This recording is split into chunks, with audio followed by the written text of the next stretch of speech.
Welcome to the Fighting on Film podcast, the podcast all about classic and obscure war movies, from the Normandy landings to the days of chivalry and swords. If it's been captured on film, we're going to try and cover it. I'm Robbie of RM Military History. I'm Matthew Moss of Historical Firearms and the Armourer's Bench.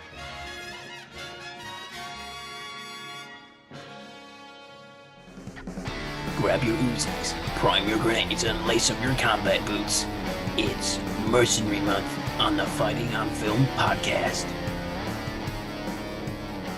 Hi guys, welcome back to another episode of Fighting on Film. This week we're going to give you a special bonus treat because it's Merc Month and that's what we do. And we are watching a absolutely terrible film, SAS Red Notice. We watched it so you don't have to. Yeah. I already know there's going to be some exasperated swearing in this, so heads up everybody. This might not be the most rigid of the format episode. I mean, none of them are. We're a bit rambling. We already bit more than we could chew off with Merc Month anyway by doing 4. Because someone decided there was going to be 5 Wednesdays in the month. This comes from the pen of Andy McNab. It does. And this is based on one of McNab's best-selling books. And it was adapted into the screenplay, filmed in Bulgaria, 35 producers on it, and then over here Sky released it under the Sky Movies banner. I saw it and I thought, okay, Andy McNab. Let's see what this is like. Watched it late one night and was I live tweeted it for the pod. You did about a week after I watched it. I was shocked. And I said, Robbie, you have to watch this awful film that I've just sat. It's nearly 2 hours long. It's a long old film. I was like, why is this so long? Yeah. And I was like, Robbie, there's so much in this that is so bad that we should really cover it for the pod. And finally, Robbie got round to watching it, and he semi-live tweeted it at like 5 a.m. Yeah, it was I couldn't believe it. There was parts of it that had me sort of angry. There was parts of it that had me just despondent. I felt like I just felt a bit dejected after watching it. There were parts where I laughed out loud though, so that was Oh yeah, there were bits where I was gobsmacked. I just couldn't believe it. Okay, let's dive into it. Let's do the plot. Let's try and keep this to the usual. Yeah. Okay. So the basic plot is we follow the Black Swans into this at the very beginning of the film. It looks fairly promising. Yeah. All of the Black Swans, a mercenary sort of like private military company contractors is what they're technically known as now, PMCs. And they arrive at this pipeline site in Eastern Europe. They arrive at this Georgian village, and the Georgian village is refusing to allow the pipeline through. They want more money. Yep. And we meet Andy Serkis, who plays George Clements, who later turns out, shock horror, to be a full SAS colonel. Yeah. We'll come back to that. Anyway, so he basically meets Tom Wilkinson and his creepy family of mercs at this village and says, all right, go and offer them 200 grand to move or let the pipeline through. Yeah. And then Tom Wilkinson really awkwardly pulls out the smallest possible knife and says, and if they it's meant to be badass, by the way. Yeah. If they refuse, cut out their tongues. And he hands the knife to his daughter, Grace, who is played by Ruby Rose. It's that was an early sign that this was going to be shit, because I was like, that was really awkward. Yeah. It's like it's ham-fisted all the way through. Like now, nothing. Tom Wilkinson's a well-respected English character actor. He's been great in loads of films and TV shows. Like his American accent is better than Ruby Rose's American accent in it. Yeah, she's Australian, isn't she? And she's Australian, but she's done American TV shows and done an American accent in those. Yeah. And Tom Wilkinson if you hadn't told me he wasn't American, I wouldn't have known. They go into the village and it all goes foobar. Everything goes wrong. The world's smallest village. There are 3 houses. It's quite clearly filmed in some farm. Yeah. It's not a village. Oh, but you missed out. Ruby Rose goes or Tom Wilkinson says to Ruby Rose, "Oh, kill all the men or something, and then spread the fear." Yeah. So she walks in with a little white flag, and then the villagers open fire on them. somehow she spots one of them before they even like Yeah, appear. she does. She like shouts contact front and starts firing before they've even fired. Before no one's even there yet. Yeah, it was bizarre. But yeah, so there's this, and those mercs were terribly grouped up, like as they were approaching that village. Yeah, they really were. Yeah, I've never been in the army, but I would know not to like walk along the top edge of a ridge and then silhouetting be next, like Yeah. so close to each other. I was like, There's some awful silhouetting going on there. yeah. Anyway, so they get into the thing, and it just becomes this firefight, which isn't a bad firefight. It's quite nicely choreographed. There's, it's if you've watched enough Steven Seagal modern films, then it's not as bad as it could have been. Yeah, put it that way. Yeah, I mean, there's a lot of shot repeating going on. I think I saw the same guy fire the same burst of AK fire like 3 times. I mean, at least it wasn't CGI. Yeah, that'd have been bad. God, that is bad. That is always cringe when that happens. Mm. But yeah, so there's that. Then they basically end up killing the whole village because they open fire.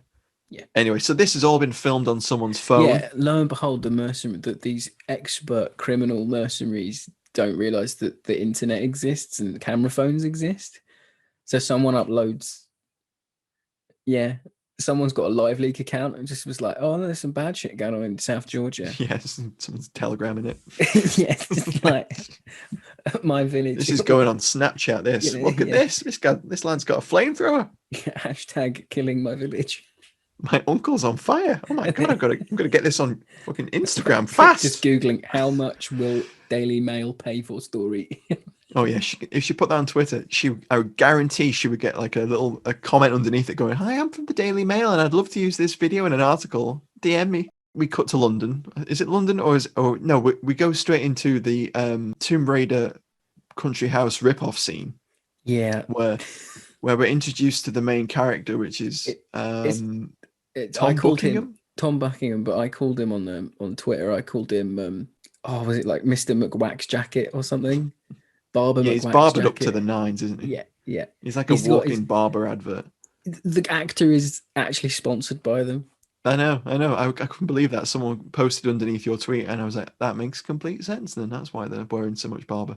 So he's played by Sam Heughan. Oh god, it's so cringe when he goes into that country house. So he goes into a country house, which is his nan's house. His nan's died, and he's going there to pick up her engagement ring to give to his girlfriend. Okay, and he meets the butler, and I'm getting massive sort of like Tomb Raider 1 vibes where he's talking to the butler, and the butler's got this like genial like, "Hello, sir. Will sir be staying for the weekend?" This is a reference, but they should have fucking locked him in the fucking refrigerator. In the meantime, Andy Serkis pops back up, doesn't he? Mm-hmm. And he's in number 10. So the shit's hit the fan, obviously, because the Black Swan, their war crimes have come out, and it's like, guess who hired the Black Swans? Guess who hired the Black Swans? Oh, it was the British government. Oh my god! With the SAS as middlemen, that is just. And it's my word, so convoluted. Why would they even want to? Oh, it's just like, don't think too hard. You can't. Yeah. But like, it's just sort of like, okay, so now we need to go and arrest these people, but it's off the books. And they it's issue like, a red notice. Issue a red notice. It's like, which is inherently on the books. So if you didn't know, a red notice is an Interpol thing. Okay, so a member nation of Interpol has to apply to Interpol for a red notice to be put on an individual, and then once a red notice is placed on an individual, it's not an arrest warrant. It is calling for because a sovereign nation can arrest anyone within its borders, except diplomats. They put a red notice on. And then Interpol goes, yeah, there's a red notice on this guy. So any country he goes to, you have to pick him up. Right. That's what a red notice is. In the film, it's kind of like, red notice, it's a kill notice or something. Yeah, that's what it's poised as. Because I was like, well, if that's what you're saying, they would have picked him up at the border. The Prime Minister gives Andy Serkis, who is wearing a beret indoors, which is shocking. And it's purely only so you recognize the SAS emblem on his cat badge, and you're thinking, you could have just been introduced, as Colonel Clements from the SAS is here to see him, Prime Minister. Like, the stubble and the beret are completely against army dress regulations. It just wouldn't happen. And he's got this big fat handlebar moustache. Yeah, I mean, that's very 70s. It's weird. They turn up at Tom Wilkinson house, the mercenaries base Yes. Basically. And they raid the house. Mm. And we get the second set piece of the movie, which involves him injecting a pregnant woman with something to knock her out. Yeah. But he does it in this. The script writer thinks it's really cool. Yeah. He, like, oh, I'm with the Horticultural Society. Like, are these primroses? No, these your primroses are lovely. He's like, no, they're pansies. What are you expecting? You know, oh, lovely baby. Like, he's proper laying it on thick, and then he fucking like injects her with something, and he goes like, when he's putting her down, he goes, "They're not primroses, they're tulips," or something stupid like that. You know, and it's just like, okay. No, he opens up her shirt and reveals a pillow and a submachine gun. Yeah. And he goes, I've been compromised. Well, yeah, you've just assaulted a woman in a garden. You have been compromised. Yeah. What if she had actually been pregnant? That would have been fucked it, wouldn't he? Fucked it, mate, didn't you? So then all hell breaks loose. Yeah. But hang on, we forgot the point that he says something to her like, "Oh, you can't tell the gender or a certain date." Yeah, you can. Yeah, she says she's 6 months pregnant, and then he's like, "You can get a scan at 3 months." Yeah, and but some people just like, what if she decided not to find out the gender of the baby? It was bollocks, yeah, utter bollocks. But it's poising him as like this all action hero, but it makes him look like a fucking idiot at the same time. Such a bad payoff line. Anyway, so bad. The SAS entry team come in, and then with like MP5s that would have looked cool maybe 10 years ago. Yeah. Because they got like full chunky stocks and they're quite clearly not the ladest models, which the SAS would have the latest models. They're Modern Warfare specials, aren't they? Yeah. And there's a guy that puts like a couple of 40mm CS gas grenades through their windows, and then a chap with a P90 pops up and starts shooting out the window. Yeah. And the sniper takes him out. This is meant to be a soft arrest, by the way. Yeah, it's like a fucking full frontal assault, like, you know. And Buckingham sort of like gets handed a Milcor 40mm grenade launcher, which is this big rotary sort of like grenade launcher, which is really cool. Yeah, I mean, not the ideal close quarter combat like weapon. Definitely not. No. And he shoots 2 people with CS grenades, and then as soon as he gets in the house, it shoots taser rounds, which I'm not entirely sure exist. I know that they've recently developed less lethal 40mm grenades for the Milcor. Could you not have just been using beanbag rounds? Yeah. I don't think they would have been taser rounds, because it just has these like really weird shots of like CGI like things grabbing people and like then a little electrocuting webbing, like a web thing hits them. Yeah, and it like shocks them. They secure the house. I mean, I've skipped over the scene where he tries to like break through an iron door that. And I'm thinking, oh, cool, we're going to get like a Call of Duty style slow-mo breach scene. It's obvious, like this is the sort of film, this is the sort of level that they're trying to. Yeah, it's made for that audience. He goes, oh, we need to gain entry, we need to breach. And instead of just testing if the door will open, like any regular person would, they start kicking it inwards when the door obviously opens outwards. Everyone inside has escaped by now. In an SAS film, even the first episode of Ultimate Force has a breaching charge entry. It's what they're known for. It's like what everyone thinks of. Everyone thinks SAS, Iranian embassy, where they blow in the windows. MP5s and breaching charges. It's one of those quintessential, like... It's iconography. Yeah, exactly. It's iconography. As a filmmaker, they should have been going, okay, we'll do a breaching charge scene here to show these are the SAS. Exactly. So it's immediately like... Yeah. But no. But they could literally be any special forces, any country, anywhere in the world.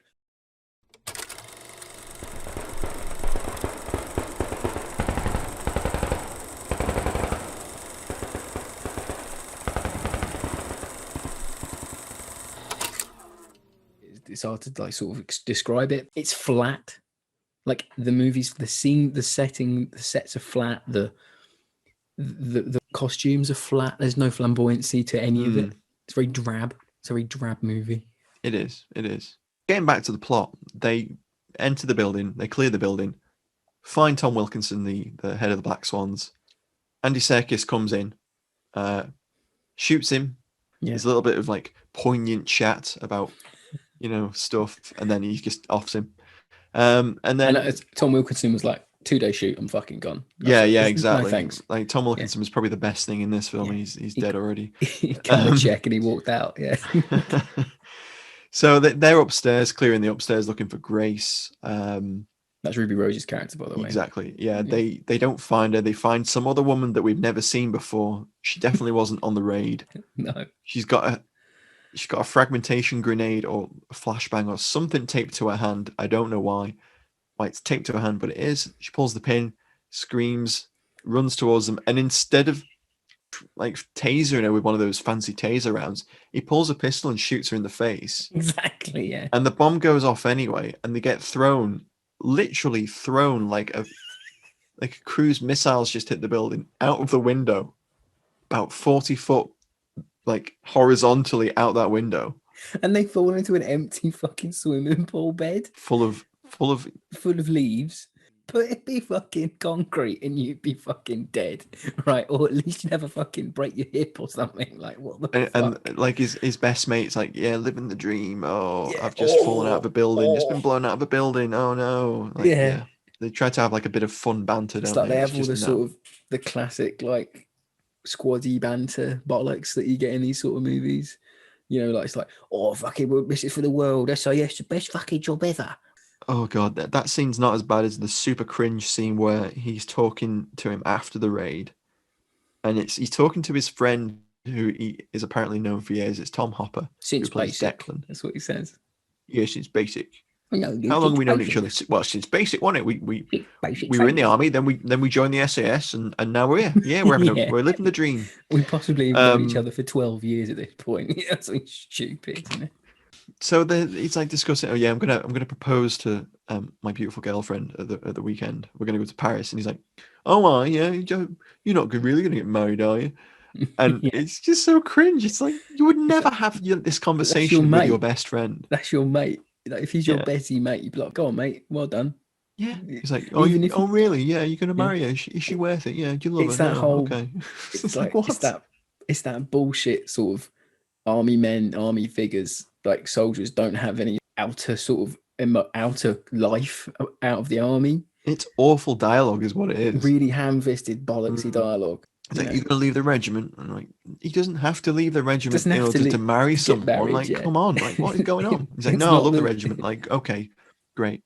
It's not the 30s. You don't need written permission anymore. Do you know what I mean? It's like, come on, it's bizarre. Bollocks. So he goes off and sweeps. What's her name? Hannah John Kamen, who plays Dr. Sophie Hart. She's a wonderful pediatrician doctor at an unnamed hospital in London.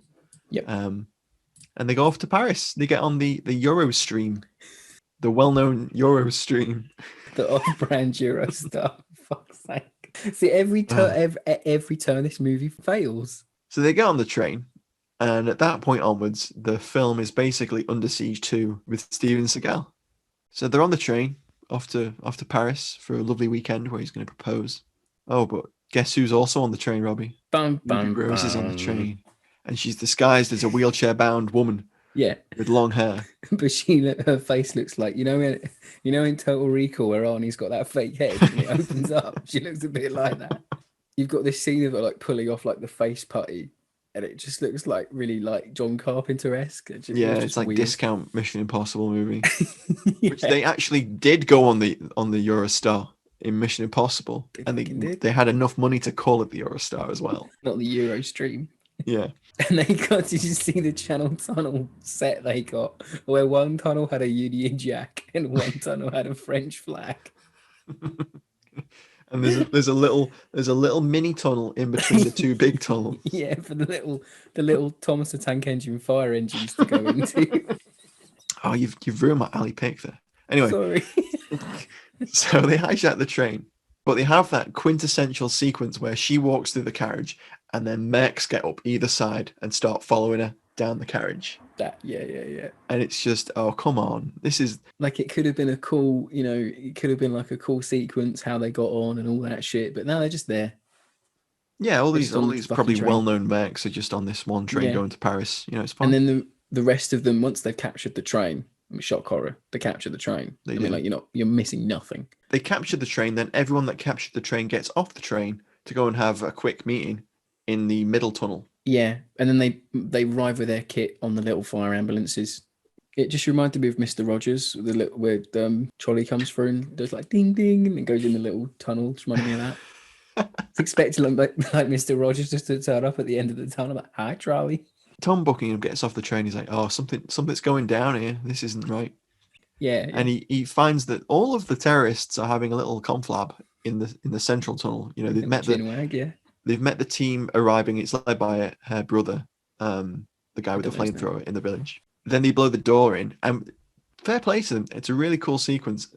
The door blown in because they use about 83 breaching charges on this door, and it blows every window on the train out, and you get this cool sequence where all the windows like blowing in and stuff. Yeah.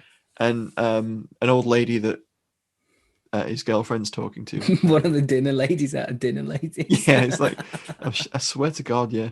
She's been in so many things. She's in tons. And she's great in it. She's got like this little really throwaway part where she gets a femoral artery cut by some flying glass. And she's probably the best character in it because she's the most believable character in the whole fucking film. That woman's in her late 80s and she brought the performance. She was really good. Yeah. And when she died, I was like, oh, shit. Like, I thought she was going to get out. Like, that had been a motivation. Yeah. Like, it's a shame. Because it's like the one character I gave a fuck about. She's completely wrong. This is how shit this movie is. Like, a character of maybe like 2 pages of dialogue. Like, stole my heart. Sadly, she dies. A lot of people are dead on this train now. A lot, yeah. And it's mostly his fault for, like, blowing all the windows in. Yeah, like lacerations and and things. He's got plot armor, not everyone else does. Exactly. So the SAS are on the ground now. Quick response. And we get these brilliant shots of Sterling Lines, which is the SAS's base in reality in Hereford. And it's this weird sort of like external view of like the base and the airfield. And there's a couple of like Dauphin 2s, which are the helicopters the SAS really do have. It's like 365 squadrons, like the dedicated like SAS air support wing or something. And they are literally the right helicopters. So some detail has been done on the CGI of this. But then we look at the rest of Hereford. Fucking awesome. And there is like this giant sort of like postmodern weird building plonked in the middle of an army barracks. It's like so odd. It's like the gherkin fell over. Yeah, it is. Purely an establishing shot in order to cut into what is the most modern office the British Army has ever had. Yeah. It's like the cleanest, whitest, most, just stereotypical stock photo modern office. Yeah, it's brightly lit with fluorescence. There's glass with like that frosting on it, and there's people typing. And we cut to like Declan, Tom Hopper's character. He's like just like sat at a computer, like this is the SAS today. But like, yeah, I'm just doing my paperwork. Yeah. In Who Dares Wins with Lewis Collins, you're introduced to the SAS, right? And it's cool as fuck because it takes you through the base to the kill house, and it introduces you to Lewis Collins' character in the coolest possible way.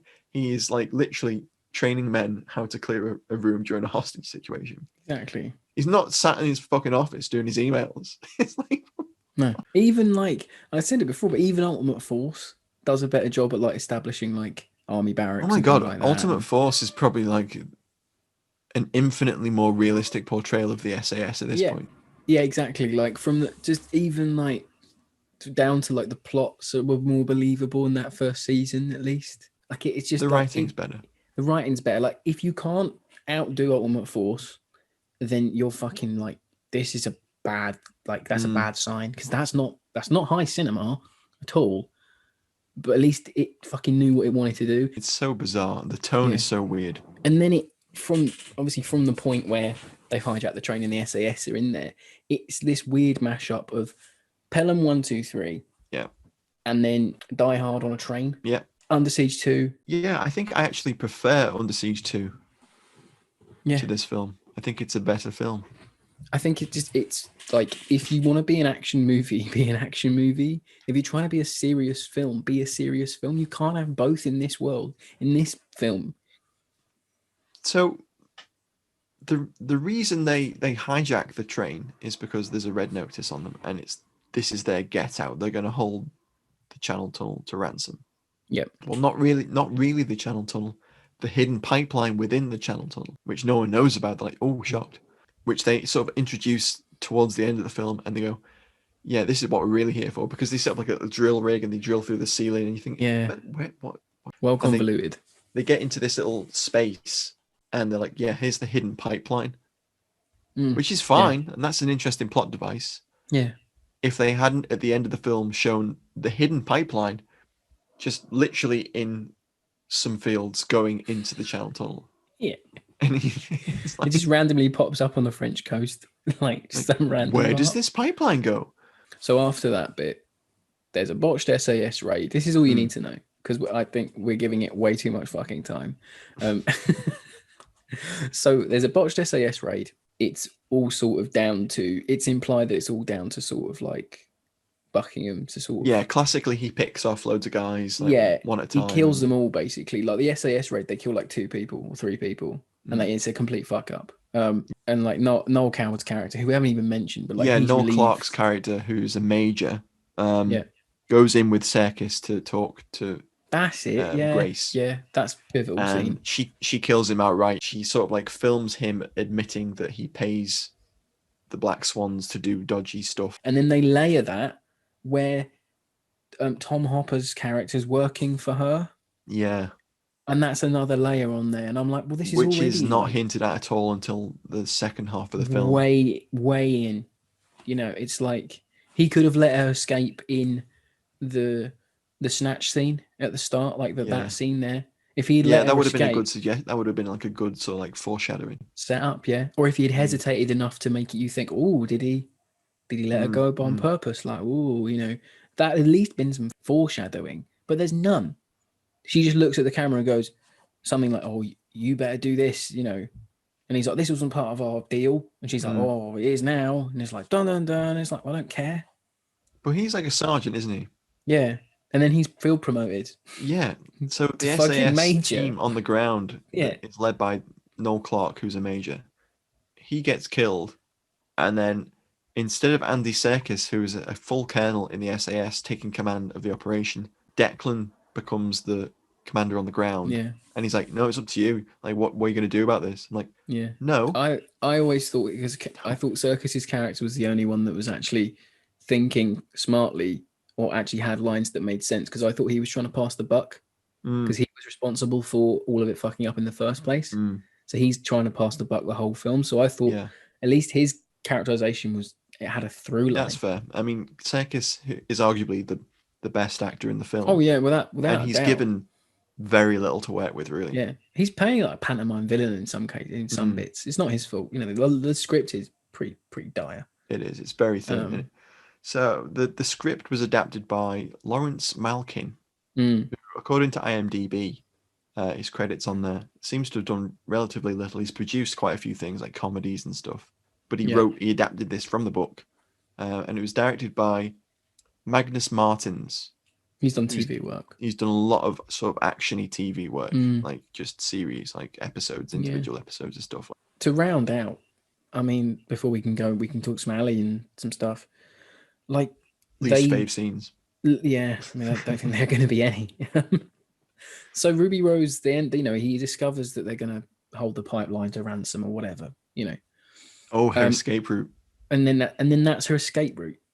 She rides the tunnel with. It's literally Buckingham's girlfriend.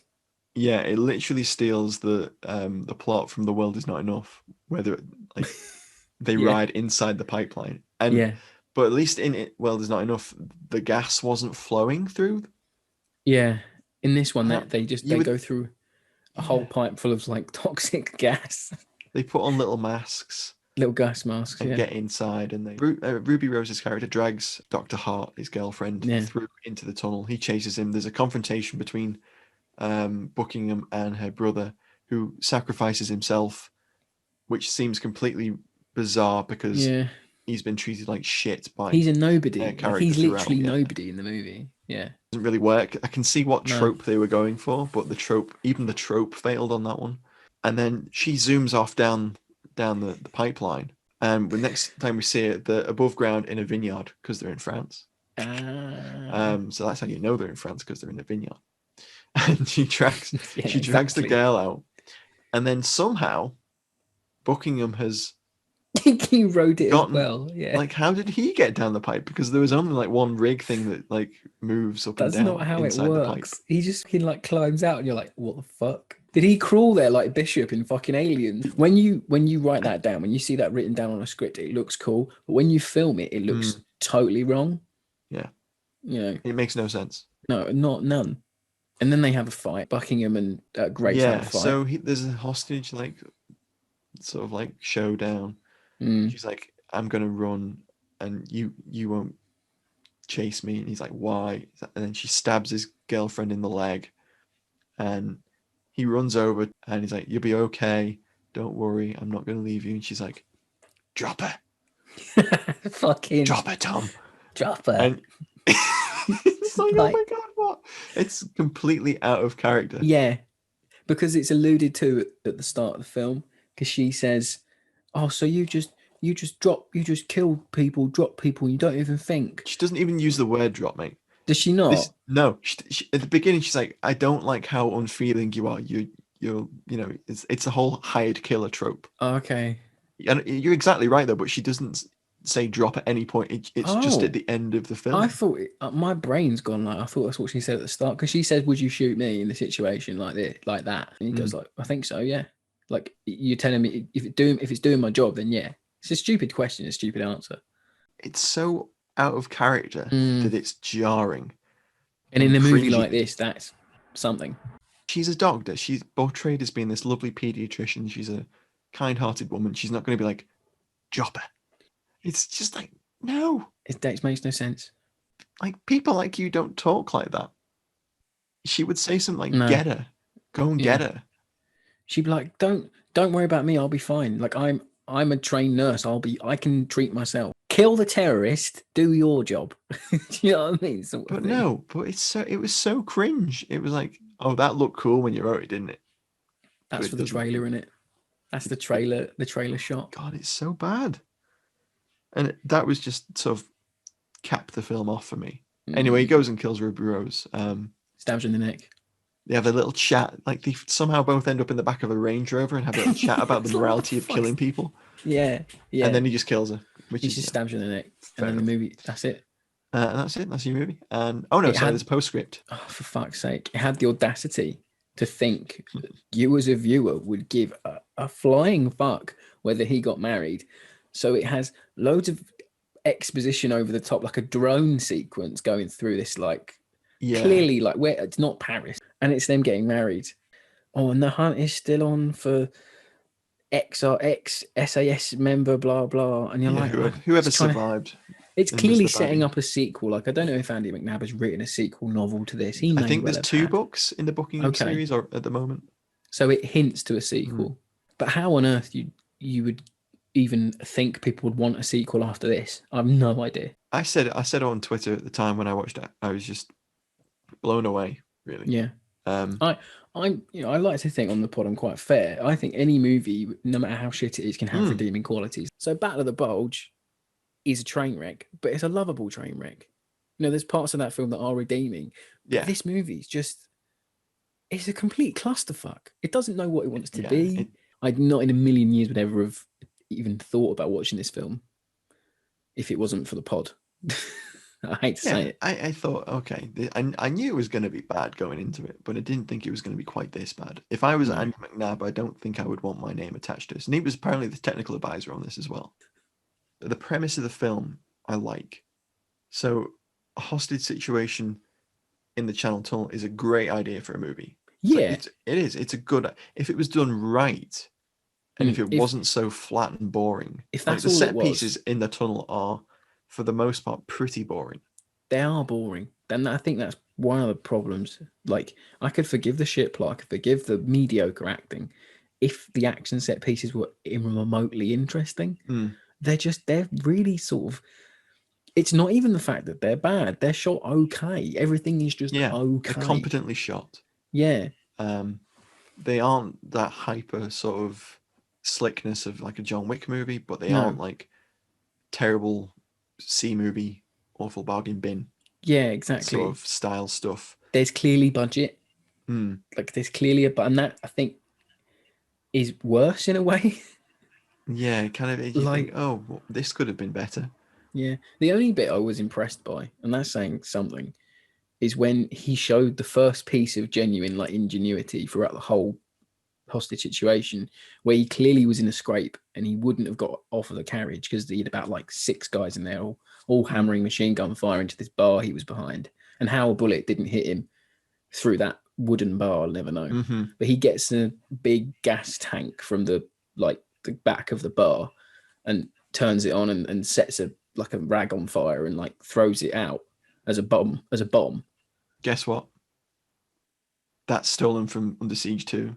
No fucking way. It is. No fucking way. There's a very, very similar sort of scene where that happens in Under Siege 2.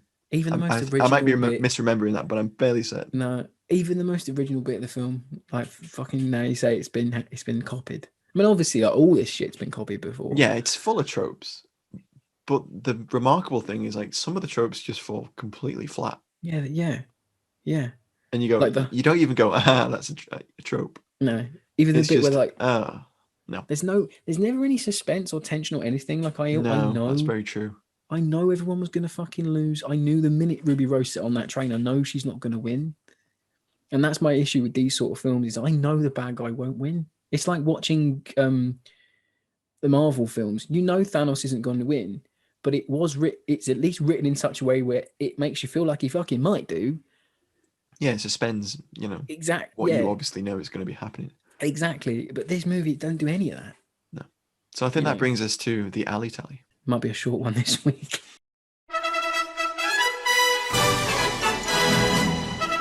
It's time for Alley Tally on Fighting on Film.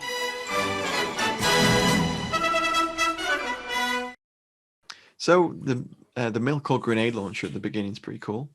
I give it that. Okay, I give it that. That's pretty cool. Although the taser thing's a bit laughable, but yeah, A maybe bit silly. it's not out of the realms of possibility. It is nice to. I think we talked about it before we started the pod. It's nice to see guys getting hit with gas grenades just through kinetic energy and getting down. The kinetic knockdowns are pretty funny. That's pretty good in that sequence. That's cool. Yeah, if anyone's played like Call of Duty or Battlefield games, you can do that in it, and it looks good. P90s, don't see those in a lot of films at the moment. No, that was quite nice. There's a P90 in the Hapsbeck house scene where he's hanging out the window and it's just the stock P90, and then there's a guy in the tunnel with an Elcan. Yeah, he's the guy that has no lines, but they've clearly ADR'd it. Like all the other henchmen just have ADR'd lines, so they'd have to pay them like more. It's just anyway. All the handguns are 1911s, which is very unlikely. Bit of Gorin as well. Well, it's because John Wick's kind of made them popular again. Yeah. You could have given like Ruby Rose could have had a big revolver. That would have been laughably awful. If like she that's had, usually yes. what you. That's usually what you give the bad guy, though, isn't it? Yeah, she didn't have a hero weapon. No, that's true. Give him like a Colt Python or something. That would have been absolutely stupid. Any merc going into an operation would not pick an artillery Luger. Python. No, not at all. They wouldn't pick a 1911 either. No, They'd pick a Glock. Or another exactly, frame pistol. It's anyway. The one cool thing that you'd never ever seen in a lot of like moderate budgeted films is a Croatian VHS bullpup, which is the gun he takes off the first guy and then I wonder what that was. Yeah, I knew you'd know. Yeah, it's cool. They're kind of like one of the more obscure bullpups, but the Croatian army uses them. Oh, that makes sense though from where they are in the world with the armory. I'd imagine. Yeah. Definitely. There was I think it was like 5 or 6 minutes in when that firefight happens. One of the boiler suit clad villagers has a PPSH.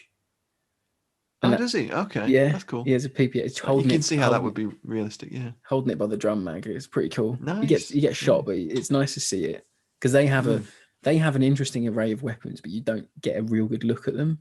No, for a movie like this, you don't really get a lot of close looks at any of the weapons, really. No, it's almost like the guns aren't important.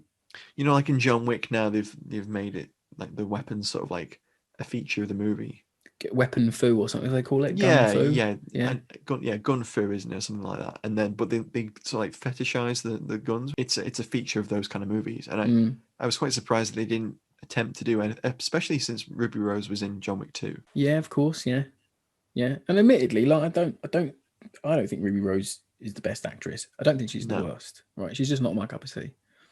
Because I think she's she's very a bit, wooden. I mean, everyone in this is pretty wooden. Yeah, it's not her fault. The script is probably quite poor, but her scenes when she's shooting and things, she's good at it. I'm gonna give her her dues. You know, she's actually decently trained with firearms. You know, but yeah, as you say, like there's nothing of real merit, is there? That's the whole issue problem. Even the SAS aren't over the top badasses like you'd expect. That they go in and they totally fucking botch their raid. Yeah, like 3 of them get down, don't they? But I don't think they're even armed with the proper articles of what they should have anyway. Yeah, that's the weird thing about it. Like the SAS come off in this film as being I think the SAS tag on it is literally just to get the kudos of the SAS. You know, that's a selling point. Well, it's McNab's, isn't it? It's McNab's book. You know, maybe in the book they're way more important.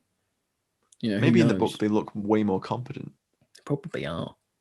It's just just a weird thing to have an SAS squad in your film and then them to not do very well. That just is jarring because you never really see it in films. So what's your alley pick? Probably that PPSH. Quite like this Triumph bike. Yeah, I'll give him that. That's kind of cool. Yeah, in his 00 Barber. Okay, and the alley is like all those fucking Barber jackets he clearly is in throughout the whole film. I think there's he only takes it off at the end. Yeah, he takes it off when I think he got shot or something. He got shot at and he took it off. There's a shot, right? And I'll just quickly mention it and we can move on. But he's walking through like a wooded area and it's got like bits of mildew like coming over the screen. It looks like really fancy. And he's just walking around with his hands in his pockets like it's a barber advert. And he like turns casually like towards a tree and like it's got the barber that sort of ring pull that all the barber jackets have. And you can see it like it's almost as if like, I could be in your movie, but I need like a subtle product placement for my ambassadorship that I have. It's cringe.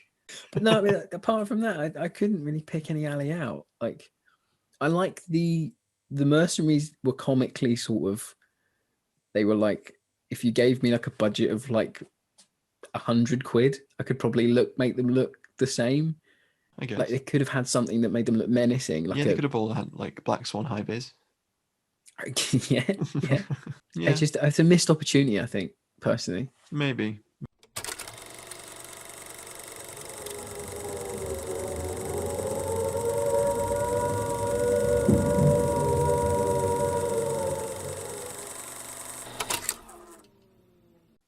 So what's your favourite scene, Rob? Crikey. What's your least favourite scene? Yeah, that's true. It'd have to probably be the absurdity of them riding a gas pipe all the way to France and then being perfectly fine. How did he get in the gas pipe? I think he must have just looked down, didn't he? And he sort of was like, oh, they must have gone down there. Yeah, but like, was there a second trolley thing? If so, why didn't the brother go? Didn't mention the fact that the entire Channel Tunnel gets completely destroyed. Oh, it fucking does. Yeah, it gets absolutely mullered. Yeah, blows the whole thing up. That's no wonder Eurostar didn't want to be associated.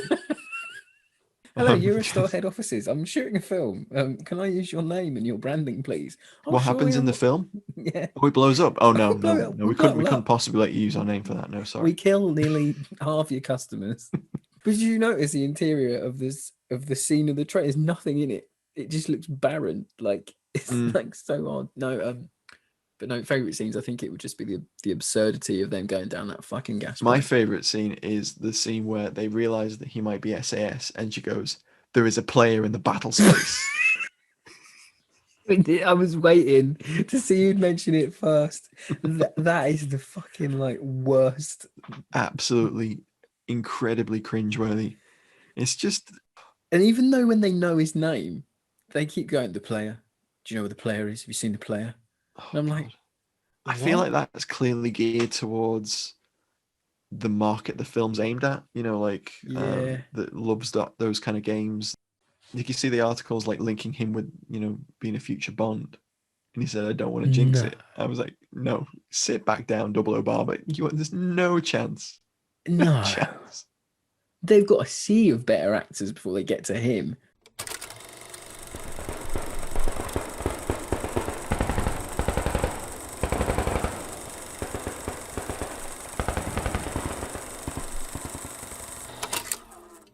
So my final thoughts is a bit sort of, obviously, if you can't tell, fair listeners, we don't like the film. And I always think that, I said earlier, I always think films can be bad and they can have redeeming features. Films can, every film has a right to fair criticism and all that.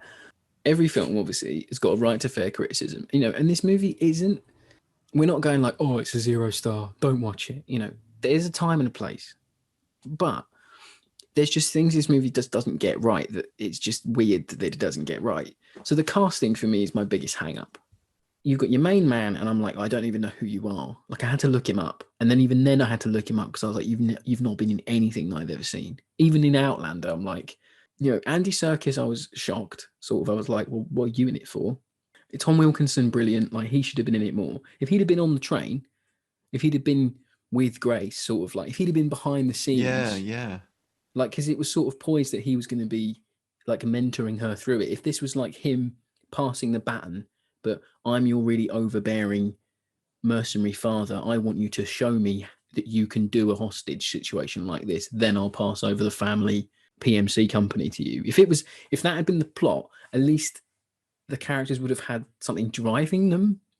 Everyone's forgettable. I think that's half the problem. It's a very flat film in terms of mise en scène. Definitely. The way that it's choreographed, the action, the acting, it's just very flat.